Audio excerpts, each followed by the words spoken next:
ಕರ್ತನಲ್ಲಿ ಪ್ರಿಯರಾದವರೇ, ದೇವರ ಜೀವುಳ್ಳ ವಾಕ್ಯವನ್ನು ಧ್ಯಾನ ಮಾಡಲು ಯೇಸು ಕ್ರಿಸ್ತನ ಅತೀ ಮಧುರವಾದ ನಾಮದಲ್ಲಿ ನಿಮ್ಮೆಲ್ಲರನ್ನು ಪ್ರೀತಿಯಿಂದ ನಾವು ಸ್ವಾಗತ ಮಾಡುತ್ತೇವೆ.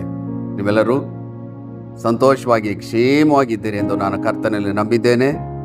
ನಿಮ್ಮೆಲ್ಲರಿಗೋಸ್ಕರವಾಗಿ ದೇವರ ಸನ್ನಿಧಿಯಲ್ಲಿ ನಾನು ಪ್ರಾರ್ಥಿಸುವವನಾಗಿದ್ದೇನೆ. ನೀವೆಲ್ಲರೂ ಕ್ರಿಸ್ಮಸ್ ಹಬ್ಬವನ್ನು ಆಚರಣೆ ಮಾಡಿ ಸಂತೋಷಪಟ್ಟಿದ್ದೀರಿ. ಹೊಸ ವರ್ಷವನ್ನು ಆಚರಣೆ ಮಾಡಿ ಸಂತೋಷಪಟ್ಟಿದ್ದೀರಿ. ಅಲ್ಲಿಗೆ ನಿಮ್ಮ ಸಂತೋಷ ನಿಂತು ಬಿಡಬಾರದು. ನಿಮ್ಮ ಸಂತೋಷ ನಿರಂತರವಾಗಿರಬೇಕು. ಯಾವ ವ್ಯಕ್ತಿ ಕ್ರಿಸ್ತನಲ್ಲಿರುತ್ತಾನೋ, ಕ್ರಿಸ್ತನಿಗಾಗಿ ಜೀವಿಸುತ್ತಾನೋ, ಆ ವ್ಯಕ್ತಿಯಲ್ಲಿ ಯೇಸು ಕ್ರಿಸ್ತನಲ್ಲಿರುವಂಥ ಶಾಂತಿ, ಸಮಾಧಾನ, ಸಂತೋಷ, ಆನಂದ ಅದು ನಿರಂತರವಾಗಿರುತ್ತದೆ. ಕರ್ತನಲ್ಲಿ ಪ್ರಿಯರಾದವರೇ, ಇಂದು ಧ್ಯಾನ ಮಾಡುವಂಥ ವಿಷಯ, ಈ ಲೋಕದಲ್ಲಿ ನೀವು ಯಾರಿಗಾಗಿ ಜೀವಿಸುತ್ತಿದ್ದೀರಿ? ಇದು ಬಹಳ ಪ್ರಾಮುಖ್ಯವಾದಂಥ ವಿಷಯ. ಈ ಲೋಕದಲ್ಲಿ ನಮ್ಮ ಜೀವನ ಯಾರಿಗಾಗಿ? ನಾವು ಈ ಲೋಕದಲ್ಲಿ ಯಾರಿಗಾಗಿ ನಾವು ಜೀವನ ಮಾಡುತ್ತಿದ್ದೇವೆ? ದೇವರಿಂದು ವಾಕ್ಯದ ಮೂಲಕವಾಗಿ ನಿಮ್ಮೊಟ್ಟಿಗೆ ಮಾತನಾಡ್ತಿದ್ದಾರೆ. ನನ್ನ ಮಗನೇ, ನನ್ನ ಮಗಳೇ, ಈ ಲೋಕದಲ್ಲಿ ಯಾರಿಗಾಗಿ ನೀವು ಜೀವನ ಮಾಡುತ್ತಿದ್ದಿ? ನೀವು ಯೇಸು ಕ್ರಿಸ್ತನಿಗಾಗಿ ಜೀವನ ಮಾಡಬೇಕೆಂಬುದಾಗಿ ಯೇಸು ಕ್ರಿಸ್ತನು ನಿಮ್ಮಲ್ಲಿ ಎದುರು ನೋಡ್ತಿದ್ದಾನೆ. ಈ ಲೋಕದಲ್ಲಿ ನೀವು ಯೇಸು ಕ್ರಿಸ್ತನಿಗಾಗಿಯೇ ಜೀವಿಸುವಾಗ ನಿಮ್ಮ ವಿಷಯದಲ್ಲಿ ದೇವರು ಸಂತೋಷ ಪಡ್ತಾರೆ. ಮಾತ್ರವಲ್ಲದೆ ದೇವರ ಚಿತ್ತ, ದೇವರ ಉದ್ದೇಶ, ದೇವರ ಸಂಕಲ್ಪ, ದೇವರ ಯೋಜನೆ ನಿಮ್ಮಲ್ಲಿ ದೇವರು ನೆರವೇರಿಸುತ್ತಾರೆ. ಇದು ಬಹಳ ಪ್ರಾಮುಖ್ಯವಾದಂಥ ವಿಷಯವಾಗಿದೆ. ನೀವು ಕುಳಿತುಕೊಂಡು ಯೋಚನೆ ಮಾಡಿ ನೋಡ್ರಿ, ನಾನು ಯಾರಿಗಾಗಿ ಜೀವನ ಮಾಡುತ್ತಿದ್ದೇನೆ? ನೀವು ಕ್ರಿಸ್ತನಿಗಾಗಿ ಜೀವನ ಮಾಡಲು ನಿಮ್ಮನ್ನ ಸಮರ್ಪಣೆ ಮಾಡ್ರಿ. ನೋಡ್ರಿ ಪ್ರಿಯರೇ, 1 ತಿಮೋಥೆಯನಿಗೆ ಬರೆದ ಪತ್ರಿಕೆ 1ನೇ ಅಧ್ಯಾಯ 15ನೇ ವಚನದಲ್ಲಿ, ಕ್ರಿಸ್ತ ಯೇಸು ಪಾಪಿಗಳನ್ನು ರಕ್ಷಿಸುವುದಕ್ಕೋಸ್ಕರ ಈ ಲೋಕಕ್ಕೆ ಬಂದನು ಎಂಬುದಾಗಿ ಬರೆಯಲ್ಪಟ್ಟಿದೆ. ಯೇಸು ಕ್ರಿಸ್ತನು ಪರಲೋಕವನ್ನು ತ್ಯಜಿಸಿ ನರಮನುಷ್ಯನಾಗಿ ಈ ಲೋಕಕ್ಕೆ ಬಂದನು. ಯಾರಿಗಾಗಿ? ಯೇಸು ಕ್ರಿಸ್ತನು 33 ವರ್ಷಗಳ ಕಾಲ ಈ ಲೋಕದಲ್ಲಿ ಜೀವಿಸಿದನು. ಯಾರಿಗಾಗಿ? ಯೇಸು ಕ್ರಿಸ್ತನು ದಣಿದನು, ಬಳಲಿದನು, ಬಾಯಾರಿದನು, ಹಸಿದನು, ಉಪವಾಸ ಮಾಡಿದನು, ಪ್ರಾರ್ಥಿಸಿದನು, ಬೋಧಿಸಿದನು, ಅದ್ಭುತಗಳನ್ನು ಮಾಡಿದನು. ಯಾರಿಗಾಗಿ? ಯೇಸು ಕ್ರಿಸ್ತನ ಜೀವಿತ ಕಾಲವೆಲ್ಲ ನಮಗಾಗಿ, ನಿಮಗಾಗಿ ಜೀವಿಸಿದನು. ತಂದೆಯ ಚಿತ್ತವನ್ನ ಮಾಡಿದನು. ಹಾಗಾದ್ರೆ ಯೇಸು ಕ್ರಿಸ್ತನು ನಮಗೋಸ್ಕರ, ನಿಮಗೋಸ್ಕರವಾಗಿಯೇ ಈ ಲೋಕಕ್ಕೆ ಬಂದನು. ಈ ಲೋಕದಲ್ಲಿ ನಮಗೋಸ್ಕರ ಜೀವಿಸಿದನು. ಕರ್ತನಲ್ಲಿ ಪ್ರೀತಿಯುಳ್ಳ ದೈವ ಜನರೇ, ನನ್ನ ಸಹೋದರ, ನನ್ನ ಸಹೋದರಿ, ನೀವು ಈ ಲೋಕದಲ್ಲಿ ಯಾರಿಗಾಗಿ ಜೀವನ ಮಾಡ್ತಿದ್ದೀರಾ? ಕೆಲವರು ತಮಗಾಗಿ ಜೀವನ ಮಾಡ್ತಾರೆ. ಕೆಲವರು ತಮ್ಮ ಕುಟುಂಬಕ್ಕಾಗಿ ಜೀವನ ಮಾಡ್ತಾರೆ. ಕೆಲವರು ಲೋಕದ ಸುಖ ವೈಭವಕ್ಕಾಗಿ ಜೀವನ ಮಾಡ್ತಾರೆ. ಕೆಲವರು ಹೆಸರು ಕೀರ್ತಿ ಬೇಕೆಂಬುದಾಗಿ ಜೀವನ ಮಾಡ್ತಾರೆ. ನೀವು ಯಾರಿಗಾಗಿ ಜೀವನ ಮಾಡ್ತಿದ್ದೀರಿ? ನೀವು ಒಂದು ತೀರ್ಮಾನ ಮಾಡಬೇಕು. ಇನ್ನು ಮುಂದೆ ಈ ಲೋಕದ ಜೀವಿತ ಕ್ರಿಸ್ತನಿಗಾಗಿ. ನಾನು ಜೀವಿಸುವುದು ಕ್ರಿಸ್ತನಿಗಾಗಿ. ನಾನು ಯೇಸು ಕ್ರಿಸ್ತನನ್ನೇ ಹಿಂಬಾಲಿಸುತ್ತೇನೆ. ಈ ಲೋಕದಲ್ಲಿ ಏನು ಕಷ್ಟಗಳು, ನಷ್ಟಗಳು, ಬಾಧೆಗಳು, ಬಡತನಗಳು, ಹೋರಾಟಗಳು, ಸಮಸ್ಯೆಗಳು ಏನೇ ಬಂದರು, ನಾನು ಈ ಲೋಕದಲ್ಲಿ ಜೀವಿಸುವುದು ಕ್ರಿಸ್ತನಿಗಾಗಿ ಎಂಬುದಾಗಿ ನೀವು ತೀರ್ಮಾನ ಮಾಡಿ ಒಡಂಬಡಿಕೆ ಮಾಡಬೇಕು. ಈ ಲೋಕಕ್ಕಾಗಿ ಜೀವನ ಮಾಡುವುದಾದರೆ ಈ ಲೋಕ ಶಾಶ್ವತವಲ್ಲ. ಈ ಲೋಕದಲ್ಲಿ ಇರುವಂಥವು ಯಾವುದು ಶಾಶ್ವತವಲ್ಲ. ಆದರೆ ನಮಗೆ ಶಾಶ್ವತವಾಗಿ ನಡೆಸುವ ದೇವರು, ನಿತ್ಯ ಜೀವನ ಕೊಡುವ ದೇವರು ಯೇಸು ಕ್ರಿಸ್ತನಾಗಿದ್ದಾನೆ. ಹಾಗಾದ್ರೆ ಯೇಸು ಕ್ರಿಸ್ತನಿಗಾಗಿ ನಾವು ಜೀವನ ಮಾಡಲು ತೀರ್ಮಾನ ಮಾಡಬೇಕು. ನೀವು ಹೇಳಬೇಕು, ಯೇಸುವೆ, ನಾನು ಈ ಲೋಕದಲ್ಲಿ ನಿನಗಾಗಿ ಜೀವಿಸುತ್ತೇನೆ. ಏನೇ ಆದರೂ, ಏನೇ ಬಂದರೂ, ಏನೇ ಹೋದರೂ ಈ ಜೀವಿತ ನಿನಗಾಗಿ. ನೀವು ಈ ರೀತಿ ಹೇಳುವಾಗ ದೇವರಾತ್ಮನು ನಿಮ್ಮ ಮನೆಯಲ್ಲಿ ಇಳಿದು ಬರ್ತಾರೆ. ದೇವ ಪ್ರಸನ್ನತೆ ನೀವು ಅನುಭವಿಸ್ತೀರ. ಯೇಸು ಕ್ರಿಸ್ತ ನಿಮ್ಮ ವಿಷಯದಲ್ಲಿ ಸಂತೋಷ ಪಡ್ತಾರೆ. ನೀವು ಈ ವಾಕ್ಯವನ್ನ ಕೇಳಿಸಿಕೊಂಡ ಕೂಡಲೇ ಯೇಸು ಕ್ರಿಸ್ತನು ಈ ವಾಕ್ಯದ ಮೂಲಕವಾಗಿ ನನ್ನೊಟ್ಟಿಗೆ ಮಾತನಾಡಿದ್ದಾನೆ. ಇನ್ನು ಮುಂದೆ ನಾನು ಜೀವಿಸುವುದು ಕ್ರಿಸ್ತನಿಗಾಗಿ. ನೀವು ಕ್ರಿಸ್ತನಿಗಾಗಿ ಜೀವನ ಮಾಡುವಾಗ ನಿಮಗೆ ಚಿಂತೆ ಇರುವುದಿಲ್ಲ, ನಿಮಗೆ ಭಯ ಇರುವುದಿಲ್ಲ. ನೀವು ಹೇಳ್ತೀರಾ, ಏನೇ ಹೋರಾಟಗಳು ಬಂದರು, ಏನೇ ಕಷ್ಟಗಳು ಬಂದರು, ಏನೇ ನಷ್ಟಗಳು ಬಂದರು, ನಾನು ಕ್ರಿಸ್ತನಿಗಾಗಿ ಜೀವನ ಮಾಡ್ತಿದ್ದೇನೆ, ಕ್ರಿಸ್ತನ್ ನನ್ನೊಂದಿಗಿದ್ದಾನೆ, ಅದನ್ನೆಲ್ಲವನ್ನ ನೋಡಿಕೊಳ್ತಾನೆ. ನಾನು ಲೋಕಕ್ಕಾಗಿ ಜೀವನ ಮಾಡುವುದಿಲ್ಲ. ಲೋಕದ ಜನರು ನನ್ನ ಬಗ್ಗೆ ಏನು ಹೇಳ್ತಾರೆ ಎಂಬುದಾಗಿ ನಾನು ಅದರ ಬಗ್ಗೆ ಚಿಂತೆ ಮಾಡುವುದಿಲ್ಲ. ಯಾಕಂದ್ರೆ ನಾನು ಜೀವಿಸ್ತಿರುವುದು ಕ್ರಿಸ್ತನಿಗಾಗಿ ಎಂಬುದಾಗಿ ನೀವು ತೀರ್ಮಾನ ಮಾಡಿ ಕ್ರಿಸ್ತನಿಗಾಗಿ ಜೀವನ ಮಾಡಬೇಕು.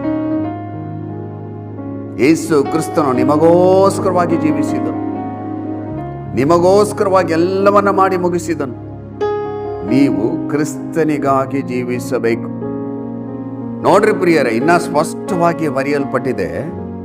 ಎಫೆಸದವರಿಗೆ ಬರೆದ ಪತ್ರಿಕೆ 1ನೇ ಅಧ್ಯಾಯ 7ನೇ ವಚನದಲ್ಲಿ, ಈತನು ನಮಗೋಸ್ಕರ ತನ್ನ ರಕ್ತವನ್ನ ಸುರಿಸಿದ್ದರಿಂದ ನಮ್ಮ ಅಪರಾಧಗಳು ಪರಿಹಾರವಾಗಿ ನಮಗೆ ಬಿಡುಗಡೆಯಾಯಿತು. ಹಲ್ಲೆಲೂಯಾ. ದೇವರ ಪರಿಶುದ್ಧವಾದ ನಾಮಕ್ಕೆ ಸ್ತೋತ್ರವಾಗಲಿ. ಯೇಸು ಕ್ರಿಸ್ತನು ನಮಗೋಸ್ಕರವಾಗಿ ತನ್ನ ರಕ್ತವೆಲ್ಲ ಸುರಿಸಿ ತನ್ನ ಪ್ರಾಣವನ್ನ ಕೊಟ್ಟನು. ಶಿಲುಬೆಯ ಮೇಲೆ 6 ಗಂಟೆಗಳ ಕಾಲ ನೇತಾಡಿ ನಮ್ಮ ಪಾಪ ಶಾಪಗಳಿಂದ ಬಿಡುಗಡೆ ಕೊಟ್ಟು ತನ್ನ ಮಕ್ಕಳಾಗಿ ಮಾಡಿದನು. ನಿತ್ಯ ಜೀವನ ನಮಗೆ ಅನುಗ್ರಹಿಸಿ ಕೊಟ್ಟಿದ್ದಾನೆ. ತನ್ನ ಮಕ್ಕಳಾಗುವ ಅಧಿಕಾರವನ್ನು ಕೊಟ್ಟಿದ್ದಾನೆ. ಆತನು ನಮಗೋಸ್ಕರವಾಗಿ ತನ್ನ ರಕ್ತವೆಲ್ಲ ಸುರಿಸಿದನು. ಹಾಗಾದ್ರೆ ಯೇಸು ಕ್ರಿಸ್ತನು ನಮಗೋಸ್ಕರ ಎಲ್ಲವನ್ನ ಮಾಡಿ ಮುಗಿಸಿದನು. ಯೇಸು ಕ್ರಿಸ್ತನು ಈ ಲೋಕದ ಜೀವಿತವೆಲ್ಲ ನಮಗೋಸ್ಕರವಾಗಿಯೇ ಜೀವಿಸಿದನು. ನೀವು ಯಾರಿಗಾಗಿ ಜೀವನ ಮಾಡ್ತಿದ್ದೀರಿ? ಇದು ಬಹಳ ಪ್ರಾಮುಖ್ಯವಾದಂತಹ ವಿಷಯವಾಗಿದೆ. ನೀವು ಕ್ರಿಸ್ತನಿಗಾಗಿ ಜೀವನ ಮಾಡಲು ನೀವು ತೀರ್ಮಾನ ಮಾಡಬೇಕು. ನೀವು ಕ್ರಿಸ್ತನಿಗಾಗಿ ಜೀವನ ಮಾಡುವಾಗ ಈ ಲೋಕದಲ್ಲಿ ಬರುವಂಥ ಕಷ್ಟಗಳು, ಹೋರಾಟಗಳು, ಸಮಸ್ಯೆಗಳನ್ನು ನೋಡಿ ನೀವು ಚಿಂತೆ ಮಾಡುವುದಿಲ್ಲ. ನಾನು ಕ್ರಿಸ್ತನಿಗಾಗಿ ಜೀವಿಸುತ್ತಿದ್ದೇನೆ. ಯೇಸು ಕ್ರಿಸ್ತನು ನನಗಾಗಿ ಎಲ್ಲವನ್ನ ಮಾಡಿ ಮುಗಿಸಿದ್ದಾನೆ. ಯಾವ ಕಷ್ಟಗಳು, ನಷ್ಟಗಳು, ಹೋರಾಟಗಳು ನನ್ನ ಮುಂದೆ ನಿಲ್ಲಲು ಸಾಧ್ಯವಿಲ್ಲ. ಯಾಕಂದ್ರೆ ನಾನು ಕ್ರಿಸ್ತನಿಗಾಗಿ ಜೀವಿಸುತ್ತಿರುವಾಗ ಕ್ರಿಸ್ತನು ನನ್ನಲ್ಲಿ ವಾಸ ಮಾಡ್ತಾನೆ. ಯೇಸು ಕ್ರಿಸ್ತನು ನನ್ನಲ್ಲಿರುವಾಗ ಈ ಲೋಕದ ಜೀವಿತವೆಲ್ಲ ನನ್ನನ್ನು ಅದ್ಭುತಕರವಾಗಿ, ಅತಿಶಯವಾಗಿ ನಡೆಸ್ತಾನೆಂಬುದಾಗಿ ನಿಮ್ಮ ಹೃದಯದಲ್ಲಿ ಒಂದು ನಂಬಿಕೆ ಬರ್ತದೆ, ಒಂದು ಧೈರ್ಯ ಬರ್ತದೆ. ಈ ಲೋಕದಲ್ಲಿ ಬರುವಂಥ ಕಷ್ಟ ನಷ್ಟಗಳನ್ನು ನೋಡಿ ನೀವು ಚಿಂತೆ ಮಾಡುವುದಿಲ್ಲ, ವೇದನೆ ಪಡುವುದಿಲ್ಲ, ಭಯ ಪಡುವುದಿಲ್ಲ. ಕರ್ತನಲ್ಲಿ ಪ್ರೀತಿಯುಳ್ಳ ದೈವ ಜನರೇ, ನನ್ನ ಸಹೋದರ, ನನ್ನ ಸಹೋದರಿ, ದೇವರು ಈ ವಾಕ್ಯದ ಮೂಲಕವಾಗಿ ನಿಮ್ಮೊಟ್ಟಿಗೆ ಮಾತನಾಡ್ತಿದ್ದಾರೆ. ನನ್ನ ಮಗನೇ, ನನ್ನ ಮಗಳೇ, ನಿನಗೋಸ್ಕರವಾಗಿ ಜೀವಿಸಿದೆ. ನಿನಗೋಸ್ಕರವಾಗಿ ನನ್ನ ಪ್ರಾಣವನ್ನು ಕೊಟ್ಟು ರಕ್ತವನ್ನು ಸುರಿಸಿ ಪಾಪ ಶಾಪಗಳಿಂದ ಬಿಡುಗಡೆ ಕೊಟ್ಟಿದ್ದೇನೆ. ನಿನಗೋಸ್ಕರವಾಗಿ ಸತ್ತು 3ನೇ ದಿವಸ ಮೃತ್ಯುಂಜಯನಾಗೆದ್ದು ತಂದೆಯ ಬಲಪಾಶದಲ್ಲಿ ಬೇಡುತ್ತಿದ್ದೇನೆ. ನಿನಗೋಸ್ಕರವಾಗಿ ತಿರುಗಿ ಬಂದು ನಿಮ್ಮನ್ನು ಕರಕೊಂಡು ಹೋಗಿ ನನ್ನ ಬಳಿಗೆ ಸೇರಿಸಿಕೊಳ್ತೇನೆಂಬುದಾಗಿ ದೇವರು ಈ ವಾಕ್ಯದ ಮೂಲಕವಾಗಿ ನಿಮ್ಮೊಟ್ಟಿಗೆ ಮಾತನಾಡುವಾಗ ನಿಮ್ಮನ್ನು ದೇವರಿಗೆ ಸಮರ್ಪಣೆ ಮಾಡಿರಿ. ಏಸಪ್ಪ, ಇನ್ನು ಮುಂದೆ ನನ್ನ ಜೀವಿತ ಕಾಲವೆಲ್ಲ ನಿನಗೋಸ್ಕರ ನಾನು ಜೀವಿಸುತ್ತೇನೆ. ಈ ಲೋಕದಲ್ಲಿ ನಿನಗಿಂತ ಶ್ರೇಷ್ಠವಾದದ್ದು, ರಮಣೀಯವಾದದ್ದು, ವಿಶೇಷವಾದದ್ದು ಯಾವುದೂ ಇಲ್ಲ. ನನ್ನ ಸರ್ವಸ್ವವು ನೀನೇ. ನಿನಗಾಗಿ ಜೀವಿಸುತ್ತೇನೆ, ನಿನ್ನನ್ನೇ ಪ್ರೀತಿಸುತ್ತೇನೆ, ನಿನ್ನನ್ನೇ ನಂಬುತ್ತೇನೆ, ನಿನ್ನನ್ನೇ ಹಿಂಬಾಲಿಸುತ್ತೇನೆ, ನಿನ್ನ ಆಜ್ಞೆಗಳನ್ನು ಕೈಗೊಂಡು ನಡೆಯುತ್ತೇನೆ ಎಂಬುದಾಗಿ ನಿಮ್ಮನ್ನು ದೇವರಿಗೆ ಸಮರ್ಪಣೆ ಮಾಡುವಾಗ ದೇವರು ನಿಮ್ಮ ವಿಷಯದಲ್ಲಿ ಸಂತೋಷ ಪಡ್ತಾರೆ. ದೇವರು ಸಂತೋಷ ಪಡುವುದು ಮಾತ್ರವಲ್ಲದೆ ದೇವರು ತನ್ನ ಚಿತ್ತಂತೆ ನಿಮ್ಮನ್ನು ರೂಪಿಸಿ, ಬಲಪಡಿಸಿ, ಅಭಿಷೇಕಿಸಿ ಈ ಲೋಕದಲ್ಲಿ ತನ್ನ ಸಾಧನವಾಗಿ ಉಪಯೋಗಿಸುತ್ತಾರೆ. ನೋಡ್ರಿ ಪ್ರಿಯರೇ, ಗಲಾತ್ಯದವರಿಗೆ ಬರೆದ ಪತ್ರಿಕೆ 2ನೇ ಅಧ್ಯಾಯ 19ರಿಂದ 20 ವಚನದಲ್ಲಿ, ನಾನಂತೂ ದೇವರಿಗಾಗಿ ಜೀವಿಸುವುದಕ್ಕೋಸ್ಕರ ಧರ್ಮ ಪ್ರಮಾಣದ ಮೂಲಕವಾಗಿ ಧರ್ಮ ಪ್ರಮಾಣದ ಪಾಲಿಗೆ ಸತ್ತೇನೆ. ಕ್ರಿಸ್ತನೊಂದಿಗೆ ಶಿಲುಬೆಗೆ ಹಾಕಿಸಿಕೊಂಡವನಾಗಿದ್ದೇನೆ. ಇನ್ನು ಜೀವಿಸುವವನು ನಾನಲ್ಲ, ಕ್ರಿಸ್ತನು ನನ್ನಲ್ಲಿ ಜೀವಿಸುತ್ತಾನೆ. ಈಗ ಶರೀರದಲ್ಲಿರುವ ನಾನು ಜೀವಿಸುವುದು ಹೇಗೆಂದರೆ ದೇವಕುಮಾರನ ಮೇಲಣ ನಂಬಿಕೆಯಲ್ಲಿಯೇ ಎಂಬುದಾಗಿ ಅಪೊಸ್ತಲನಾದ ಪೌಲನು ಇಲ್ಲಿ ಹೇಳುವುದನ್ನು ನಾವು ನೋಡುತ್ತೇವೆ. ಅಪೊಸ್ತಲನಾದ ಪೌಲನು ಹೇಳ್ತಾನೆ, ನಾನಂತೂ ದೇವರಿಗಾಗಿ ಜೀವಿಸುವುದಕ್ಕೋಸ್ಕರ ಎಂಬುದಾಗಿ ಹೇಳ್ತಾನೆ. ಆತನು ಸಮರ್ಪಣೆ ಮಾಡಿದನು, ನಾನು ದೇವರಿಗೋಸ್ಕರ ಜೀವಿಸಬೇಕು. ಅಲ್ಲಿ ಬಹಳ ಸ್ಪಷ್ಟವಾಗಿ ಹೇಳ್ತಾನೆ, ಕ್ರಿಸ್ತನೊಂದಿಗೆ ಶಿಲುಬೆಗೆ ಹಾಕಿಸಿಕೊಂಡವನಾಗಿದ್ದೇನೆ. ಇನ್ನು ಜೀವಿಸುವ ನಾನಲ್ಲ, ಕ್ರಿಸ್ತನು ನನ್ನಲ್ಲಿ ಜೀವಿಸುತ್ತಾನೆ. ಹಾಗಾದ್ರೆ ಇನ್ನು ಜೀವಿಸುವ ನಾನಲ್ಲ. ಈ ಲೋಕಕ್ಕಾಗಿ ನಾನು ಜೀವನ ಮಾಡುವುದಿಲ್ಲ, ಹಣಕ್ಕಾಗಿ ನಾನು ಜೀವನ ಮಾಡುವುದಿಲ್ಲ, ಹೆಸರು ಕೀರ್ತಿಗಾಗಿ ನಾನು ಜೀವನ ಮಾಡುವುದಿಲ್ಲ. ಎಲ್ಲರೂ ನನ್ನನ್ನು ಹೊಗಳಬೇಕು, ನನ್ನ ಗೌರವಿಸಬೇಕೆಂಬುದಾಗಿ ನಾನು ಜೀವನ ಮಾಡುವುದಿಲ್ಲ. ನಾನು ಜೀವಿಸುವುದು ಕ್ರಿಸ್ತನಿಗಾಗಿ ಎಂಬುದಾಗಿ ಅಪೊಸ್ತಲನಾದ ಪೌಲನು ಹೇಳ್ತಾನೆ. ಈಗ ಶರೀರದಲ್ಲಿ ನಾನು ಜೀವಿಸುವುದು ಹೇಗೆಂದರೆ ದೇವಕುಮಾರನ ಮೇಲಣ ನಂಬಿಕೆಯಲ್ಲಿಯೇ.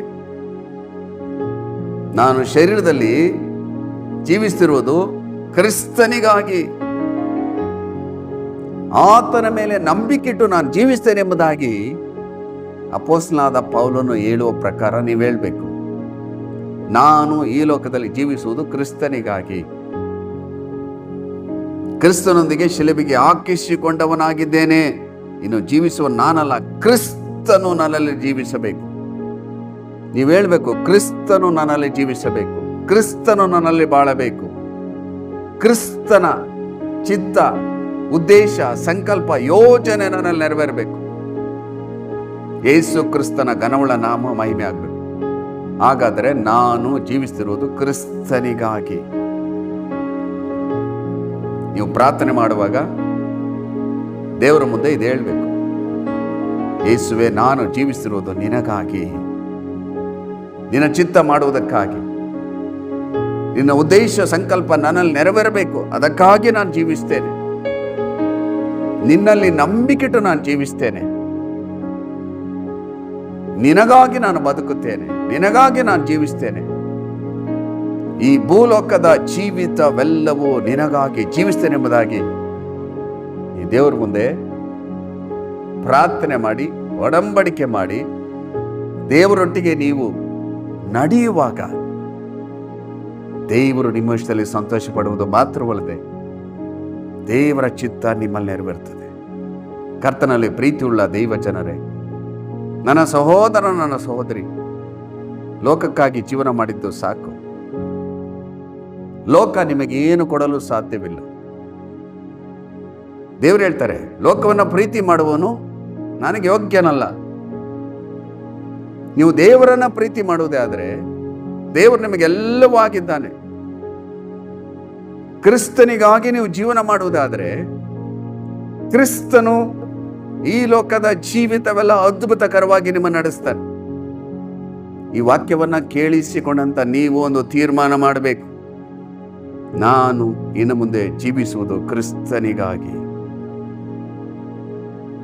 ಈ ನನ್ನ ಪಯಣ ಕ್ರಿಸ್ತನೊಂದಿಗೆ. ನನ್ನ ಜೀವಿತ ಕಾಲವೆಲ್ಲ ಕ್ರಿಸ್ತನಿಗಾಗಿ ಜೀವಿಸುತ್ತೇನೆ. ಈ ಲೋಕ ನನ್ನ ಬಗ್ಗೆ ಏನಂದ್ರೂ ಪರವಾಗಿಲ್ಲ. ಈ ಲೋಕದಲ್ಲಿ ನಾನು ಇರುವಾಗಲೂ ನಾನು ಕ್ರಿಸ್ತನಿಗಾಗಿ ಜೀವಿಸುತ್ತೇನೆ. ನನ್ನ ಜೀವಿತ ಕ್ರಿಸ್ತನಿಗಾಗಿಯೇ ಎಂಬುದಾಗಿ ನೀವು ಒಡಂಬಡಿಕೆ ಮಾಡಿ ಪ್ರಾರ್ಥನೆ ಮಾಡುವಾಗ ದೇವರ ಚಿತ್ತ ನಿಮ್ಮಲ್ಲಿ ನೆರವೇರ್ತದೆ. ದೇವರ ಯೋಜನೆ ನಿಮ್ಮಲ್ಲಿ ನೆರವೇರ್ತದೆ. ನಿಮ್ಮ ಪ್ರಾರ್ಥನೆಗೆ ಸದುತ್ತರ ಸಿಗ್ತದೆ. ದೇವರ ಚಿತ್ತಂತೆ ನೀವು ಮಾರ್ಪಡ್ತೀರಾ. ಯೇಸು ಕ್ರಿಸ್ತನಲ್ಲಿರುವಂತಹ ಶಾಂತಿ, ಸಮಾಧಾನ, ಆರೋಗ್ಯ, ಸಮೃದ್ಧಿ, ನಿತ್ಯ ಜೀವ ನಿಮ್ಮಲ್ಲಿ ದೇವರು ಅನುಗ್ರಹಿಸಿ ಕೊಡ್ತಾರೆ. ನೋಡ್ರಿ ಪ್ರಿಯರೇ, ರೋಮಾಪುರದವರಿಗೆ ಬರೆದ ಪತ್ರಿಕೆ 5ನೇ ಅಧ್ಯಾಯ 8ನೇ ವಚನದಲ್ಲಿ, ಆದರೆ ನಾವು ಪಾಪಿಗಳಾಗಿದ್ದಾಗಲೂ ಕ್ರಿಸ್ತ ನಮಗೋಸ್ಕರ ಪ್ರಾಣ ಕೊಟ್ಟದರಲ್ಲಿ ದೇವರು ನಮ್ಮ ಮೇಲೆ ತನಗಿರುವ ಪ್ರೀತಿಯನ್ನು ಸಿದ್ಧಾಂತಪಡಿಸಿದ್ದಾನೆ. ದೇವರು ತನ್ನ ಪ್ರಾಣವನ್ನು ಕೊಟ್ಟದರಲ್ಲಿ, ತನ್ನ ರಕ್ತವನ್ನು ಸುರಿಸಿದ್ದರಲ್ಲಿ ತನ್ನ ಪ್ರೀತಿಯನ್ನು ಸಿದ್ಧಾಂತಪಡಿಸಿದ್ದಾನೆ ಎಂಬುದಾಗಿ ದೇವರ ವಾಕ್ಯದಲ್ಲಿ ನೋಡ್ತೇವೆ. ದೇವರು ನಮ್ಮನ್ನು ಪ್ರೀತಿಸಿದನು. ಯೇಸು ಕ್ರಿಸ್ತನು ನಿನ್ನನ್ನು ಪ್ರೀತಿಸಿದನು. ನಿಮಗೋಸ್ಕರ ತನ್ನ ಪ್ರಾಣವನ್ನು ಕೊಟ್ಟು ರಕ್ತವೆಲ್ಲ ಸುರಿಸಿ ಪಾಪ ಶಾಪಗಳಿಂದ ಬಿಡುಗಡೆ ಕೊಟ್ಟನು.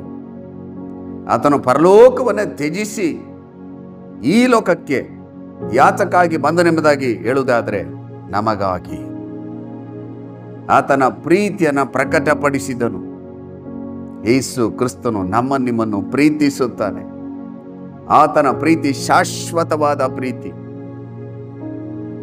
ಹಾಗಾದರೆ ನೀವು ದೇವರನ್ನ ಪ್ರೀತಿಸಬೇಕು.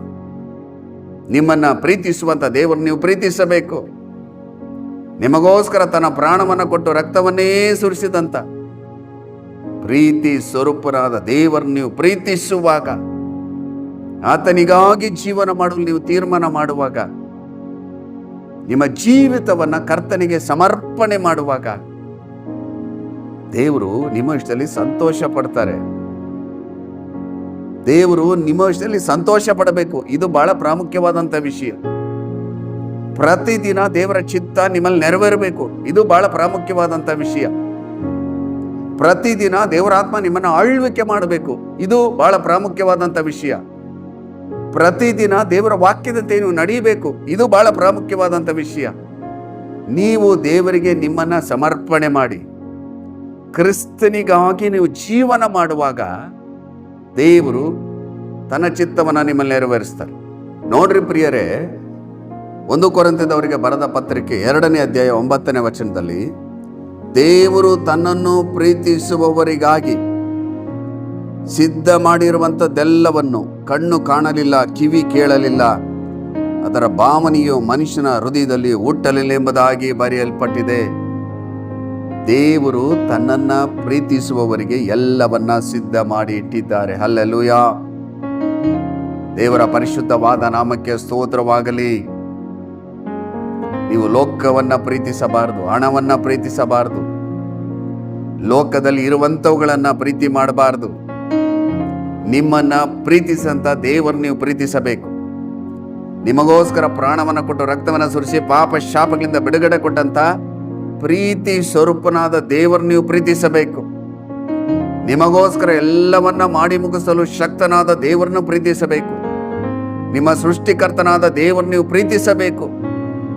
ದೇವರನ್ನ ಪ್ರೀತಿಸುವವರಿಗೆ ಎಲ್ಲವನ್ನ ದೇವರು ಸಿದ್ಧ ಮಾಡಿ ಇಟ್ಟಿದ್ದಾರೆ.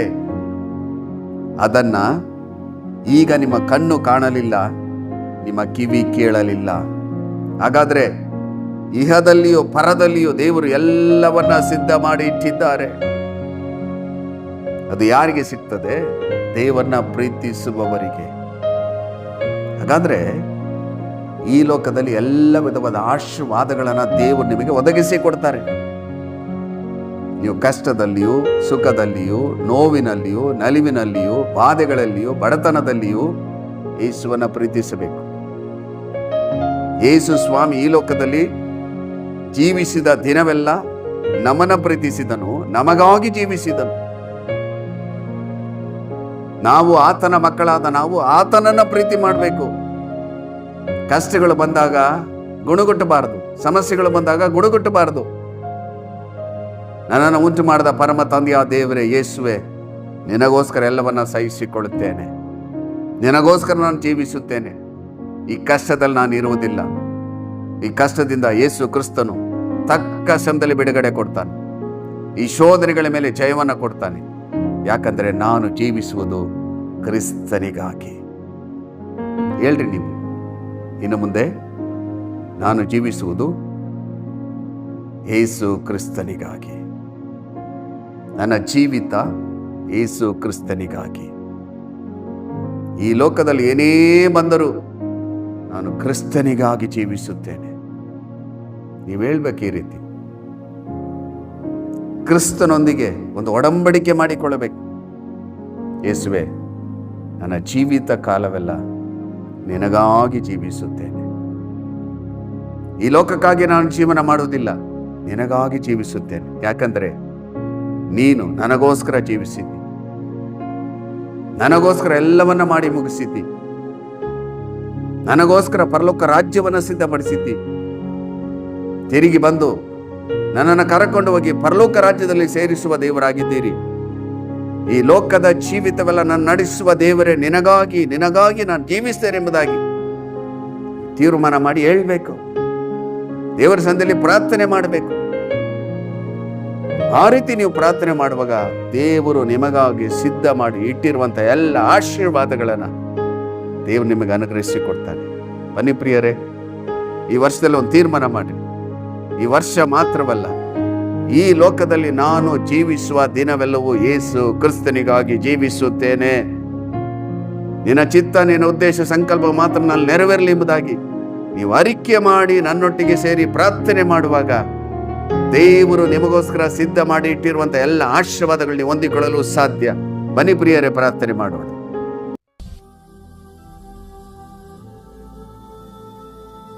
ನಮ್ಮನ್ನ ಅತಿಶಯವಾಗಿ ಪ್ರೀತಿ ಮಾಡುವಂತ ನಮ್ಮ ಪರಲೋಕದ ತಂದೆಯಾದ ದೇವರೇ, ಈ ಜೀವಳ ವಾಕ್ಯವನ್ನ ಧ್ಯಾನ ಮಾಡಿದ್ದೇವೆ. ಈ ಲೋಕದಲ್ಲಿ ನಮಗೆ ಒಂದೇ ಒಂದು ಅಮೂಲ್ಯವಾದ ಜೀವನವನ್ನು ಕೊಟ್ಟಿದ್ದೀರಿ. ಅಮೂಲ್ಯವಾದ ಜೀವಿತವನ್ನು ನಿನಗಾಗಿ ಜೀವಿಸಬೇಕು.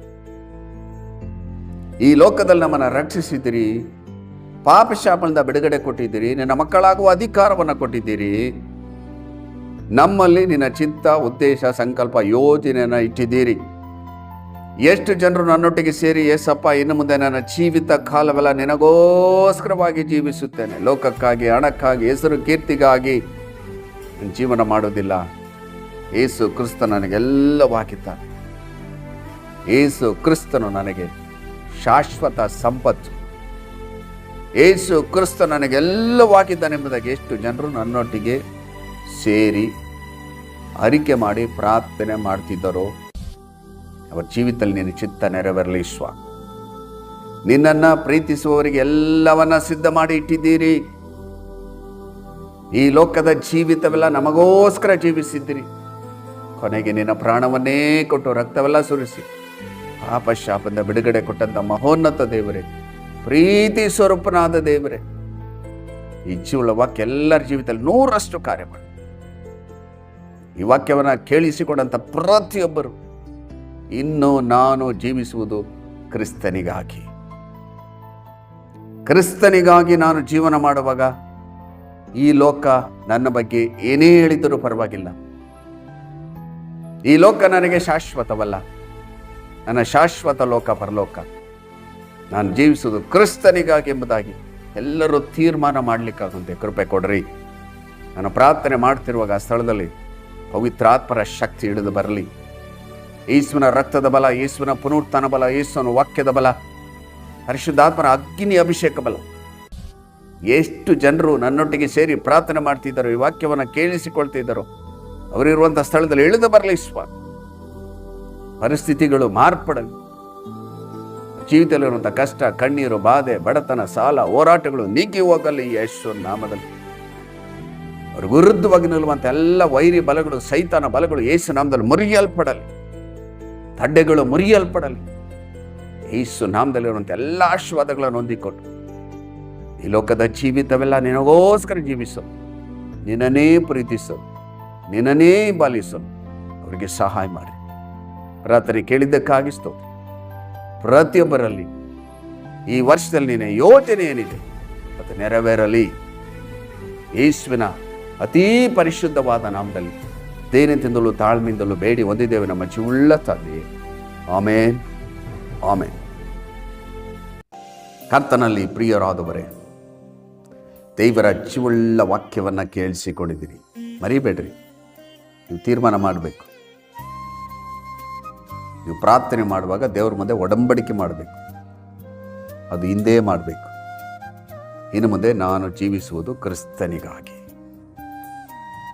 ಈ ಲೋಕದಲ್ಲಿ ನಾನು ಕ್ರಿಸ್ತನಿಗಾಗಿ ಜೀವಿಸುತ್ತೇನೆ. ಕ್ರಿಸ್ತ ನನಗೆಲ್ಲವಾಗಿದ್ದಾನೆಂಬುದಾಗಿ ನೀವು ತೀರ್ಮಾನ ಮಾಡಿ ನಿಮ್ಮನ್ನು ದೇವರಿಗೆ ಸಮರ್ಪಣೆ ಮಾಡಿರಿ. ದೇವರು ಈ ವಾಕ್ಯದ ಮೂಲಕವಾಗಿ ಮಾತನಾಡಿರುವಾಗ ಈ ವಾಕ್ಯವನ್ನು ಮರೆತು ಬಿಡಬೇಡ್ರಿ. ನಿಮಗೆ ಕೊಡಲ್ಪಟ್ಟಂಥ ಅವಧಿ, ಆಯಸ್ಸು ಸಮಯದಲ್ಲಿ ಕ್ರಿಸ್ತನಿಗಾಗಿ ಜೀವಿಸಬೇಕು. ಕ್ರಿಸ್ತನ ಚಿತ್ತ ನಿಮ್ಮಲ್ಲಿ ನೆರವೇರಬೇಕು. ದೇವರ ಆತ್ಮನ ಸಭೆಗೆ ಹೇಳುವುದನ್ನು ಕಿವಿಯುಳ್ಳವನು ಕೇಳಲಿ. ಇನ್ನೊಂದು ಅಮೂಲ್ಯವಾದ ವಾಕ್ಯದೊಟ್ಟಿಗೆ ನಿಮ್ಮನ್ನು ಸಂಧಿಸುವವರೆಗೂ ದೇವರ ಕೃಪೆ, ದೇವರ ಶಾಂತಿ, ದೇವರ ಸಮಾಧಾನ, ಪರಿಶುದ್ಧಾತ್ಮನ ಆಳ್ವಿಕೆ, ಪರಿಶುದ್ಧಾತ್ಮನ ಒಡೆತನ ನಿಮ್ಮೊಂದಿಗಿರಲಿ. ದೇವರು ತನ್ನ ಚಿತ್ತಂತೆ ನಿಮ್ಮನ್ನು ಹೇರಳವಾಗಿ ಆಶೀರ್ವದಿಸಲಿ. God bless you.